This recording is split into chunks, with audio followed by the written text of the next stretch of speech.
my family. We have 3 kids. My husband, David, he's a pastor at Real Life Church, one of the pastors in Valencia. And then the girl in the black dress, she's our first daughter, Eliana. She lives in Vegas and she's doing like social media, storytelling, photography out there. And then Carice in the white dress, she's our second daughter. She'll be getting married in like a week and a half. Yeah, and then Michael, he's our last one. He's 13. All things hockey. That's him. Yeah, so that's our family. We'll stop there.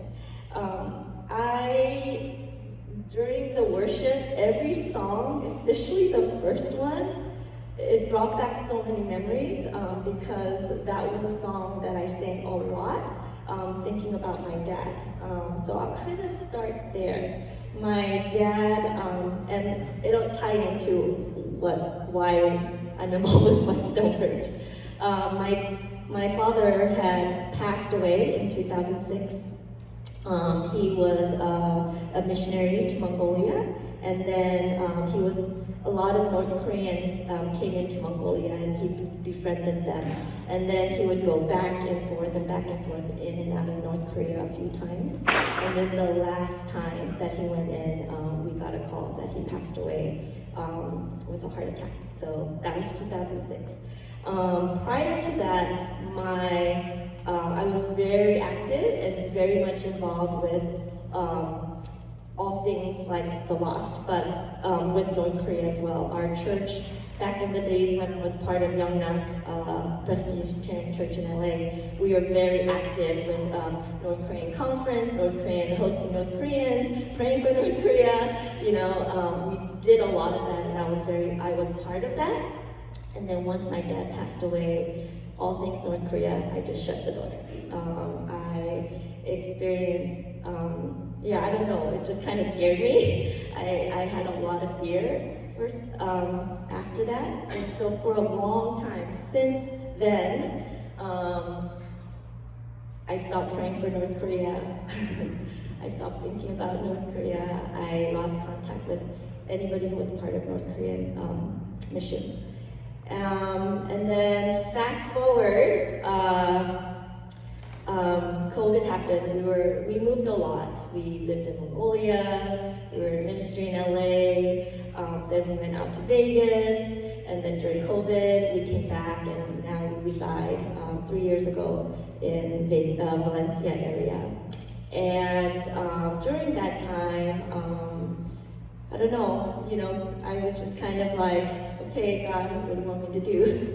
And so I met the founder of our organization, and basically I was hired to sit with him and just listen to his story. And maybe record it, maybe videotape him, and then we're gonna lock up his story until he's ready to share it and bring it out in public. So 6 months, I just sat with him like 3 times a week, listened to his story, and who knew God was going to use that 6 months to help me revisit these things that I kind of closed the door on, right? And I would ask him questions like, don't you feel betrayed by these people who locked you up? Don't you feel, all these things? And basically the founder would let me know it's not their fault.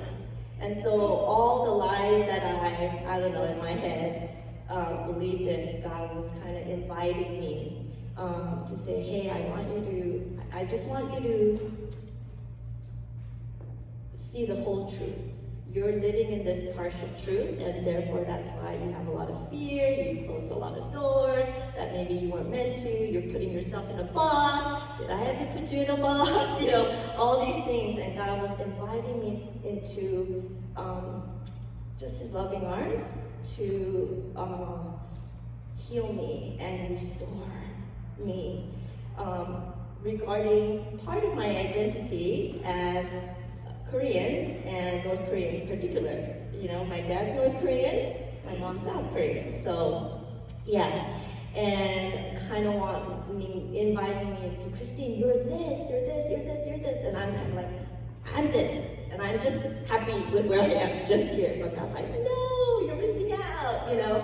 And so he was kind of doing that through the founder. And many times, even though I'm supposed to be there listening to his story, I'm just on the floor, kneeling, weeping, crying, like, you know, because he was doing so much healing in my life regarding North Korea. And then during COVID, because everything, the whole world was shut down, our founder still, like, he's kind of a doer, and we can't keep stopping just because, you know, doors are shut. That doesn't mean it's shut. Where are the open doors? And so, you know, he was like, let's reach out to Korea, let's reach out to the kids. You know, there's a lot of kids there. In South Korea, I hear there's over 35,000 North Korean escapees that live in South Korea. But out of that, 40% are under the age of 20. And so he kind of said, hey, Christine, why don't we start something digital, something Zoom? You know, let's reach out and maybe do English, give them a home, teach them English, you know? If they could just speak English well, that alone will take them far. We're like, yeah, let's do that. And then that led to summer program. Hey, let's invite these kids, you know? So that's kind of how the Whitestone Bridge, our founder had that organization, but it was dormant because he was out there for 20 plus years. And so during COVID, God started to bring people, and I was recruiting Christine Han, you know, Tina Richard, you know, and we started to just kind of, okay, let's do that one-on-one. His wisdom just led us to say, hey, maybe high school kids, we got to invite our high school kids and maybe college students, and then we did this one-on-one. And that's kind of how it's, you know, unfolds. So that's how I joined back, and God restored me. One of the things that in college, one of my pastors kind of gave me this verse, and over the seasons of my life since college, I keep getting this verse repeated to me, and it comes from Psalms 126, verse 5. It says, those who sow their tears as seeds will reap a harvest with joyful shouts of glee. Those of you who know me, I cry a lot. And it's not always because I'm sad, because I'm happy, because I'm sad, because I just have a lot of tears. But sometimes those tears in my life, it was because there were mountains, you know? And I remember growing up thinking, I hate mountains. I don't like looking at them because it just wears me out, just looking at the mountains. I don't know if that's, and even that, God restored it when we lived in Vegas. He literally took me from, you know, like, as a pastor's wife, you know, everyone kind of knows you. And so a lot of times when we have family dinners outside, somehow somebody, oh, pastor, you know. But in Vegas, nobody knew who we were. And there was such a freedom in that. And God literally, like, I felt like he was feeding us. He was like giving us something to eat and drink, and just kind of, that was our place of healing. And even that, in Vegas, there's a lot of rocks everywhere. It's very brown. But to me, there were mountains. Like, literally my backyard, it was like, you see mountains. And somehow, whenever I looked at mountains, and that I would feel so like, it brought back a lot of like past, like, oh gosh, Lord, no more mountains. It turned, and God started to show me, like, I don't know, just imagining, like, what's in the crevice and the shadows. I don't know, he made me kind of look like deeper into that picture of these mountains. And he helped me to really slow my life down. And God started to just really walk with me, talk with me. And so now, when I look at mountains, I have no like anxiety, fear, or all that. And so that's been the story of my life. I just want to, can we do the next slide? It's a family, this is my father.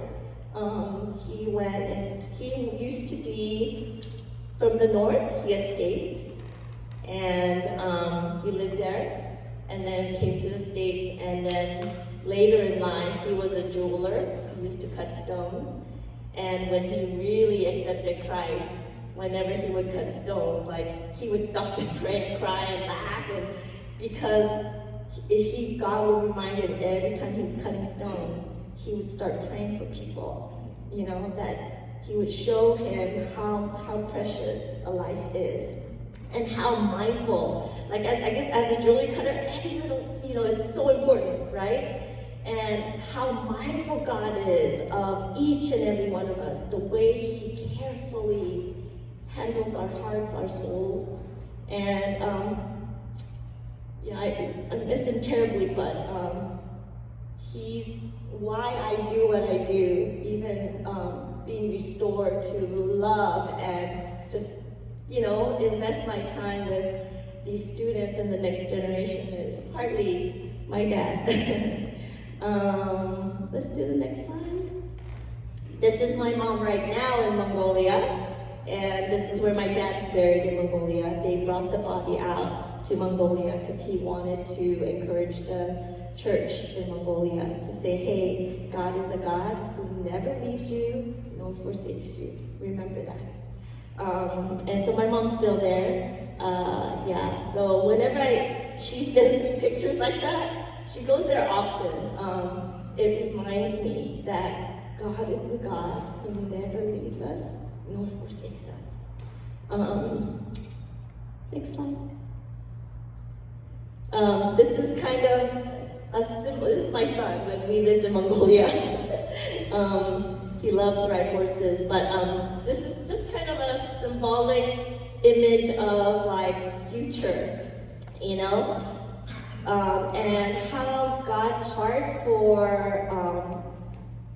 the next generation too. Like we've received so much. I received so much, the restoring and the, sowing, like just praying and crying, but that it's not in vain. I really believe that, because that's been my life. The story of my life is the way that God restores. And I want to quickly end with, I want to finish Psalms 126, a little bit more, read that from verse 1 through the end of verse 5. It says, "It was like a dream come true when you freed us from our bondage and brought us back to Zion. We laughed and overflowed with gladness.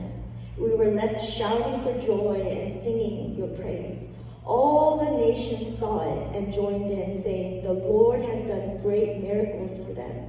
Yes, he did mighty miracles, and we were overjoyed. Now, Lord, do it again. Restore us in our former glory. May streams of a refreshing flow over us until our dry hearts are drenched again. Those who sow their tears as seeds will reap a harvest with joyful shouts of glee." This is my prayer for just our organization, for our church, that, we would say, God, do it again. Do it again for North Korea. Do it again. And why he highlights, he could highlight a nation. It could look different, but for some reason, I think there is this legacy from who my dad, there's a generation of that, and coming down, and for me, I feel like I've kind of, got the baton to run and be able to be a part of the lives of the next generation. And all of you guys, we're kind of like the fertile soil for these kids, our futures. Not just the NK kids, but the tutors, our children. We as a village is like that fertile soil to help these seeds grow. God's gonna water it, but the need for community and in community and relationships, it's really possible, And so really I come here to Thank you, Living Water Church. Thank you to those who have said yes to partner with us, to just loving on the kids. And we're a small organization just trying to get off the ground. So if I can ask for you to continue to pray for the kids, pray for just this organization. He's the center. We're constantly praying, God, you be the center, and you know best. You love these kids best. You hold them so much more dearly than we could ever. And so thank you for saying yes and taking in that partnership, whether it be through your volunteer work, volunteering, opening your home, or giving to us the cause. Yeah, so just thank you so much.